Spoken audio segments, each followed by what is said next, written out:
Coming up on Citrus TV News, find out how you can get free tickets to the MLK celebration at the Dome this weekend. And a Syracuse professor is named the Remembrance and Lockerbie Ambassador. Our reporter Anna Azalian is in studio with the details. And terrifying scenes out of Italy today. Several people are dead after a train derailment. Find out what happened, all that and more ahead. Citrus TV News starts right now. This is Citrus TV News live at 6, your campus news leader. Our top story tonight, the annual Martin Luther King Jr. dinner that takes place in the Dome will be more accessible this year. Syracuse University Student Association has purchased additional tickets to the MLK celebration at the Dome on Sunday. Good evening, I'm Jack Watson. And I'm Connor White. SA began giving away the tickets for free today to any undergraduate who would like to attend the celebration on Sunday. The event includes dinner, a presentation of Unsung Hero Awards, community performances, and a keynote address from Angela Rye. Rye was the executive director and general counsel to the Congressional Black Caucus for the 112th United States Congress. The Sports Management Club at SU has raised over $56,000 during their 13th annual charity sports auction. The money raised will go to Meals on Wheels, a program that brings meals to homebound seniors and disabled adults. Supporters placed bids on hundreds of items, including sports memorabilia, electronics, and tickets to major sporting events. This was the second highest total raised in the 13-year history of the event. And Syracuse University announced today that it will enhance mental health counseling services on campus. The expansion is part of the Invest Syracuse program, a $100 million initiative to enhance the student experience. The university will increase staffing and extend hours on Mondays and Thursdays to 7 p.m. A satellite counseling center will also be built on Waverly Avenue. And a student organization is calling on SU to formally denounce investments to for-profit prisons. The Graduate Student Organization unanimously passed a bill that offers support to the university's decision to divest from companies that provide services to for-profit prisons. GSO hopes the move will persuade the university to keep its current policy and to not make any future investments into these companies. And a town hall meeting detailing utility work needed for the National Veterans Resource Complex will be held for faculty next Thursday. The utility work could affect a lawn near the Newhouse School, and the NVRC is a $62.5 million project that will house SU's veterans programs. Construction on the complex is expected to be completed by the spring 2020 semester. An SU alumna will be featured on NPR's Morning Edition tomorrow. 1977 graduate Dr. Sharon Brangman and her daughter, Dr. Jenna Lester, will discuss their careers in medicine. Brangman is the subject of a book called Triple Triumph that profiles successful women doctors in New York. The book was written by an SU alumna, Danielle Roth. And on Friday, 27-year-old Garrett Mons was found taking videos of women in the bathroom in the Life Sciences building. This is the third time Mons has been caught taking video or photos in a women's restroom.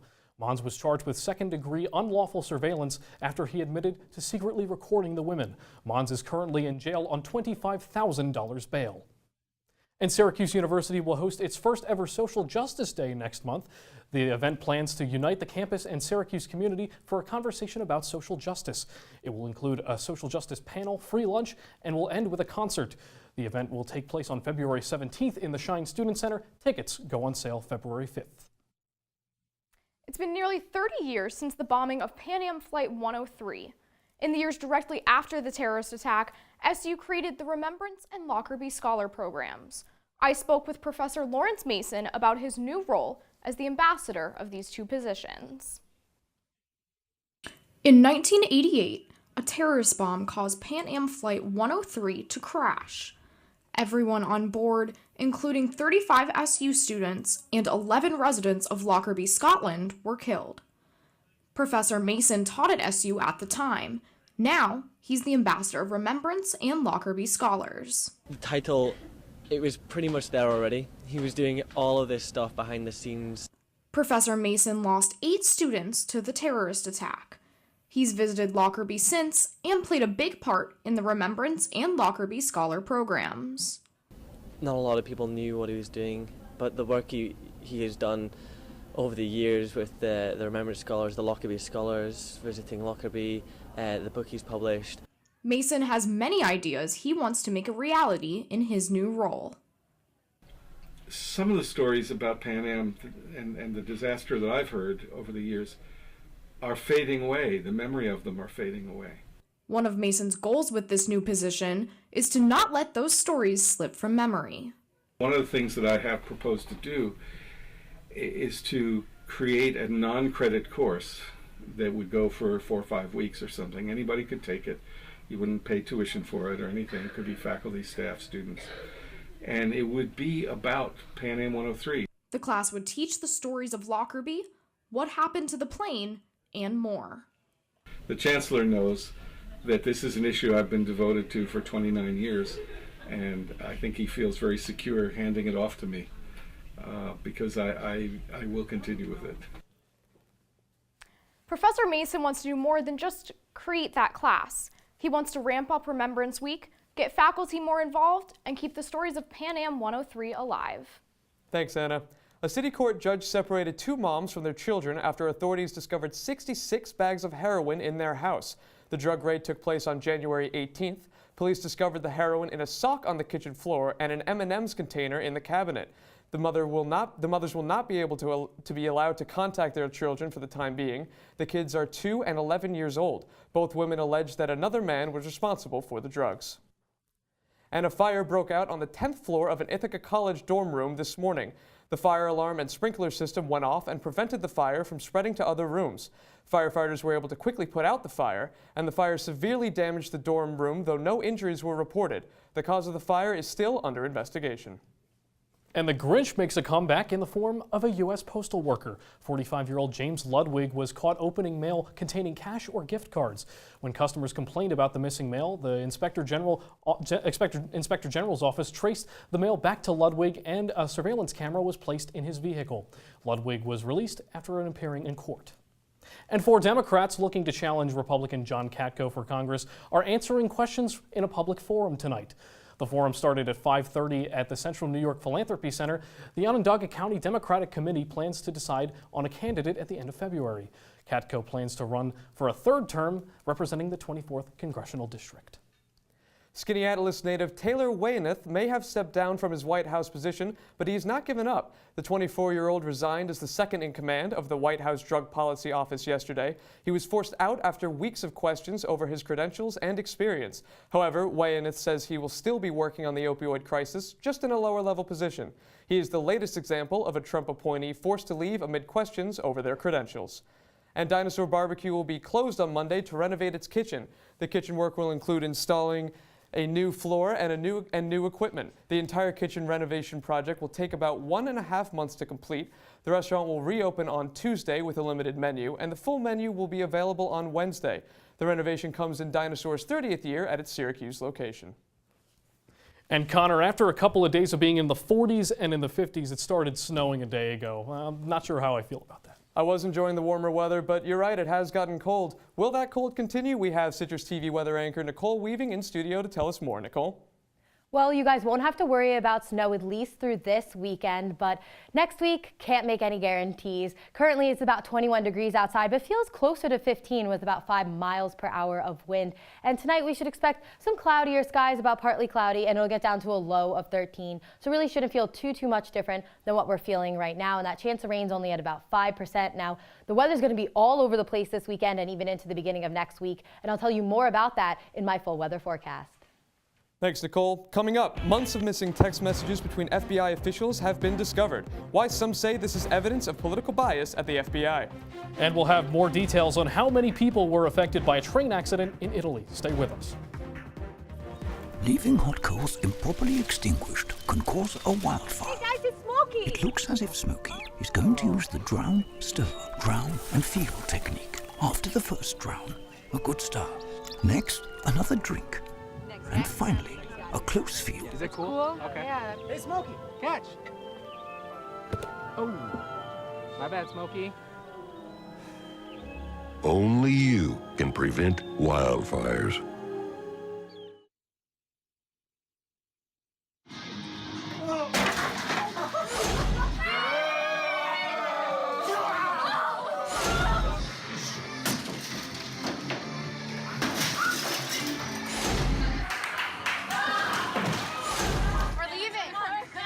Most party fouls are pretty dumb. But if you decide to drink and drive underage, you could lose your license and your freedom. Underage drinking and driving. The ultimate party foul. They'll test you. try to break your will. But however loud the loudness gets, however many cheese puffs may fly, you're the driver, the one in control. Stand firm. Just wait. And move only when you hear the click that says they're buckled in for the drive. Never give up till they buckle up. They call me Maxie, but I prefer tripod. I was your above-average four-legged homie, and then wham, bam, minivan. Some people pity me. Now that's lame. I still run, fetch, and swim. And the ladies love me. I'm the ultimate wingman. Just don't ask me to high five.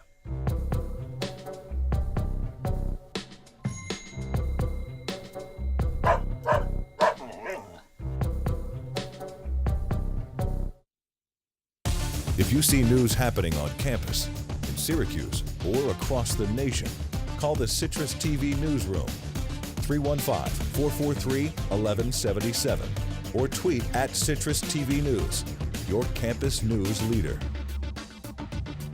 Breaking news out of Washington from just under an hour ago. President Donald Trump is proposing a path to citizenship for 1.8 million young immigrants that are currently living in the United States. The compromise would cut back on family-based migration, eliminate the visa lottery program, and provide $25 billion in funding for a border wall. Citrus TV will have more details as the story develops.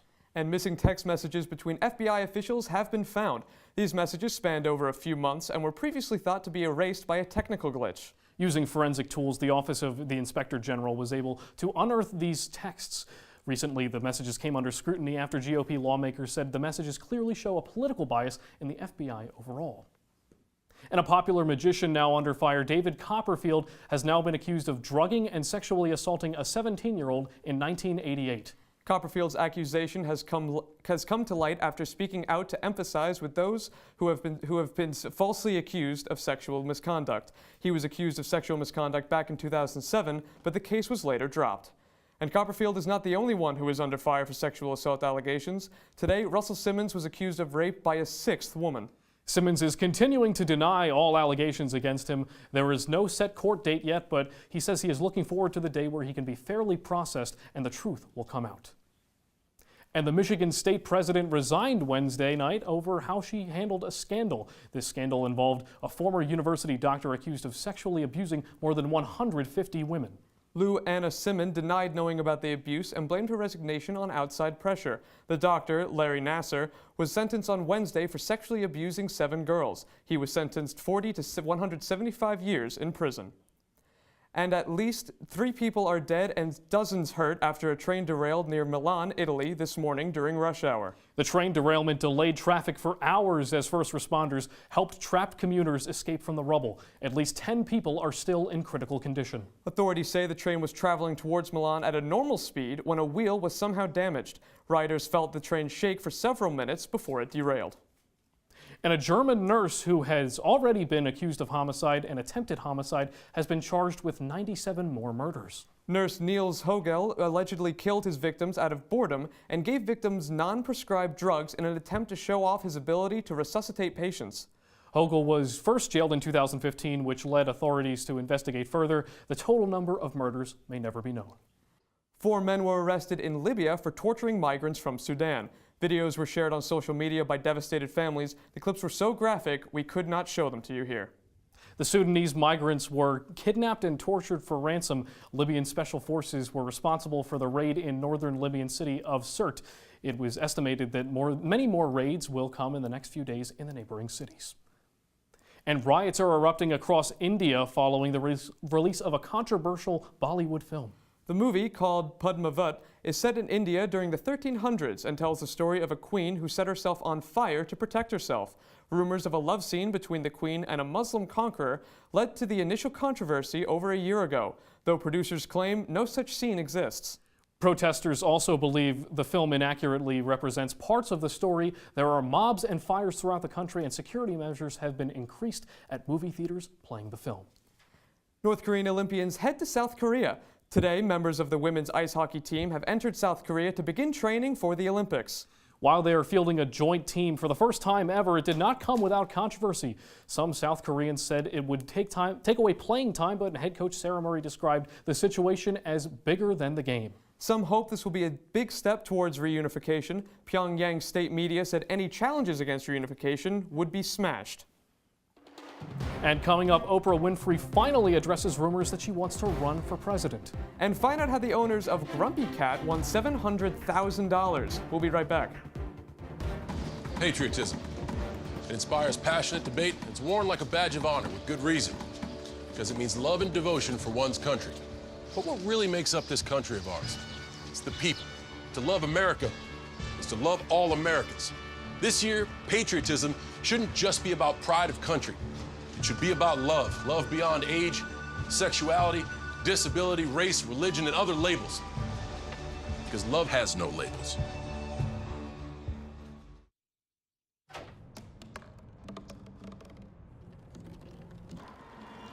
Everybody has a dream.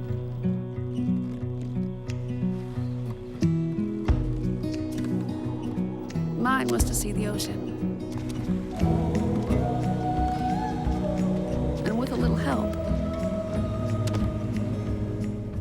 I made it.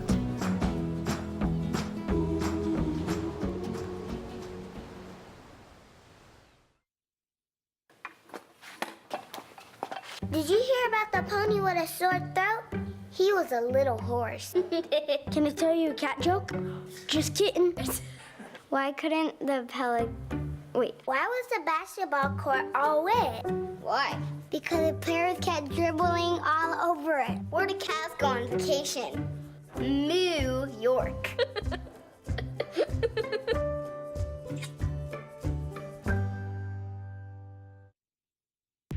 From the CitrusTV Weather Center, this is SU's most accurate weather forecast.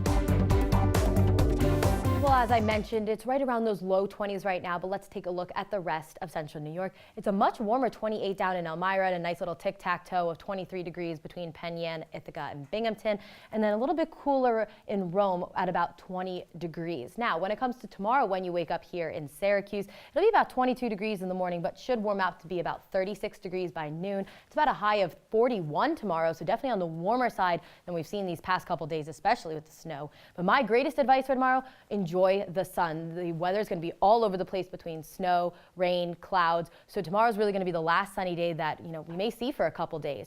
And when it comes to those temperatures, as I mentioned, it'll be about low to mid 40s throughout most of the weekend. So Saturday is actually going to be the warmest day at about 48 degrees, but there will be some rain that day. A little bit cooler at 43. And then as you move into the beginning of next week, you hit those low 30s and even the coolest on Tuesday at about 17 degrees. And that's when you will really start to see those chances of snow. It should be about a 60% chance of snow on Monday and Tuesday. So be able to take some time, enjoy the weekend, but that's when some snow will be coming back. So be ready to prepare for that. But Syracuse may be considered one of the snowiest cities in the country, but a third of the state is considered abnormally dry. New York is in a pre-drought situation due to a lack of rainfall and snow in some areas. Some of these drier areas include the Hudson Valley and the Catskills, as well as the parts of the Adirondacks. And now over 12 million people live in these dry regions. That's almost about 64% of the state. But we'll talk more on I-5 weather forecast later. Back to you, Jack. Thanks, Nicole. Owners of the viral feline Grumpy Cat have won over $700,000 from a copyright lawsuit. In 2015, coffee company Grenade Beverage breached a contract by selling T-shirts. The company countersued, stating the owners failed to mention their brand enough on social media. A California federal jury sided with the cat and her owners, ordering a payment of $710,000 in damages. And Oprah Winfrey is downplaying her interest in running for president in a new interview. In the interview with InStyle magazine, Winfrey says running for president is not something that interests her. The interview comes a few weeks after Winfrey hinted about a potential presidential run during her award acceptance speech at the Golden Globes. Winfrey has shot down questions about political aspirations in the past, and in 2017 told late-night host Stephen Colbert she would never run for a political office. And an app has been developed to help Minneapolis police with security at the Super Bowl. The Field Watch app will allow police to live stream what they are looking at to other officers in the area. The app also allows police to see nearby backup and directly communicate with other officers. More than 2,000 officers will have the app on their phone for the Super Bowl. The app will go live on Friday for the police department, and it will launch nationwide after the big game. Coming up in sports, Syracuse men's basketball has turned around its rough start in ACC play. Plus, the Orange women's basketball team has a very winnable game tonight against the conference's worst team. Keep it right here on Citrus TV News.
I see you mobbing over her. Let's go.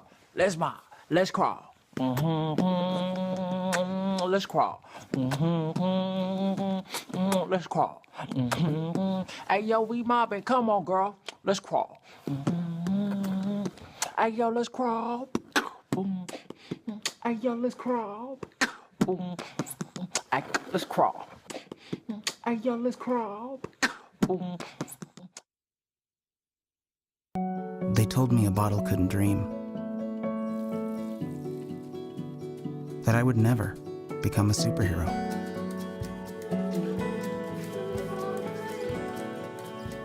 But I learned how to fly. Just to come back in a new disguise. And be the hero that I've always wanted to be.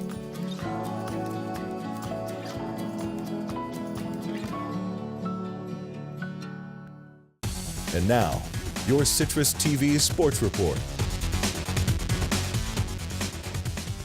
Welcome back to Citrus TV News. I'm Connor Federico with sports. Heading into last night's conference clash with BC, Syracuse men's basketball was 2-4 in ACC play. But on a positive note for SU, the Orange has had plenty of success against the Eagles recently, winning 5 of the past 6 matchups. Now you see Syracuse in the huddle here, getting ready to break Boston College. Pascal Chukwu cleans up after Tyus battle, and Syracuse trails 8-7 at this point in the game. Moving on, O'Shea Brissett hits from downtown. He's excited. He gives SU the first lead of the game, 19-18. Now O'Shea Brissett on the very next possession, he drives in, calls glass, gets the bank shot to roll in. Syracuse extends its lead. Now a really nice alley-oop pass from 30 feet out. Frank Howard to Pascal Chukwu. Syracuse leads by 14. Tyus Battle now drives in, gets the foul, gets the basket to go. Syracuse leads by double digits. Frank Howard here misses a 3. With 5 seconds left in the first half, Pascal Chukwu gets that one to go. Syracuse up big. There's the big slam by Pascal Chukwu in the second half. That gets the crowd going. Syracuse up 17, and they're going to put the exclamation point on it. Tyus Battle covered, and he gets that one to go. Syracuse wins by 18. And we shot well early. O'Shea hit 2 jumpers early, hit a bank. Frank hit 2 or 3 tough shots early. That's how we got separation. They're a very good offensive team. If we hadn't shot it really well, it would have been a close tie game at halftime. But we did shoot it well. The men's next game is Saturday against Pitt, but the Orange women's team plays in just more than half an hour. Syracuse matches up tonight against one of the ACC's weakest teams, Clemson. The Tigers have only 1 win in 7 conference games so far this season and have never beaten the Orange in women's basketball. To make matters even worse for Clemson, Syracuse has been unstoppable in the Carrier Dome this year. Coach Hugh's squad is 10-0 at home on the season, looking to make that mark 11-0 after tonight. Tip-off from the Loud House is at 7 o'clock. And in the NBA, star Kristaps Porzingis should be back in the lineup for the Knicks tonight. Knee problems sidelined the 22-year-old in New York's last game against Golden State. Even if Porzingis is in the game tonight, the Knickerbockers have struggled away from Madison Square Garden, posting a 6-18 record on the road. Onto the ice now. All three of New York's hockey teams are away from home on West Coast trips. North of the border, the Sabres duel with Canucks in a battle between two young stars, Buffalo's Jack Eichel and Vancouver's Brock Besser. Down in the desert, the Islanders face the red-hot Golden Knights. It's New York's first ever game in hockey's newest city, Las Vegas. And in San Jose, the Rangers hope to end a 3-game losing streak tonight against the Sharks, who are without veteran leader Joe Thornton. In Australian Open action, Marin Cilic is on to the men's singles championship match. The Croatian swept long shot Kyle Edmund in straight sets. Cilic will either face Roger Federer or Hyeon Chung in the final match. On the women's side, world number 1 Simona Halep is on to the singles final against second-ranked Caroline Wozniacki. And one of golf's biggest stars is back on the PGA Tour. Tiger Woods missed all but 2 tour events in 2017 because of his 4th back surgery. The 42-year-old is just about finished with his opening round at the Farmers Insurance Open, currently sitting on the 18th hole, standing at even 87th place today. And finally, here's some exciting news for fans of football and fun. WWE Chairman Vince McMahon announced today that he's bringing back the XFL. The, quote, extra fun alternative to the NFL failed after 1 season in 2001, but the league is planning an extravagant return in 2 years, guys. Now, Connor, what kind of competition do you think that the XFL is going to play to the NFL? Not much, truly. I think the NFL just has so much money and so much revenue that it would be really interesting to see if the XFL can compete at all. They'll definitely get some fans who are looking for some bigger hits and some more fun and the theatrics and all of that. But ultimately, the NFL is the country's big prize. Well, let's hope it has a triumphant return. Don't go away. Citrus TV will be right back. This is the story of a boy who didn't talk for a long time. The boy liked things to always be the same. Any changes would scare and upset him. The unknown was an unfriendly place. The boy was very sensitive to lights and sounds. So he built secret hiding places where they couldn't get in. The boy didn't like looking people in the eye. He wasn't trying to be mean, it just made him feel uncomfortable. Sometimes he would flap his arms again and again. One day, I found out I have something called autism. My family got me help. Slowly, I found my voice and learned all the ways I could live with it better. Early intervention can make a lifetime of difference. Learn the signs at autismspeaks.org. Come on, it's not that hard. My big man fingers are having a problem with these little tiny buttons. Whoa, watch it there. Your blood pressure's gonna go through the roof. Tell me about it. I'm trying to learn how to get it down. Instead, it keeps going up. High blood pressure can increase the risk for heart attack or stroke. Learn how to keep yours at a healthy range. Ever hear a voice command? Just say text barbershop to 97779. That's not what I said. Just give me that. Now my blood pressure's up. All right, Nicole, what should we expect to wear tomorrow? What is the weather going to be like? Well, it's definitely going to be on the warmer side with a high of about 41 tomorrow, and there'll definitely be more sun than we've seen the past couple days. But as we look at the rest of our 5-day forecast, the weather is just going to be really sporadic throughout the weekend and even into early next week. We've got rain tomorrow, then partly cloudy on Sunday, and then snow showers on Monday and Tuesday. I mean, just be ready with all types of clothing pretty much for this weekend into next week. All right, thank you. Well, that's all the time we have for Citrus TV News.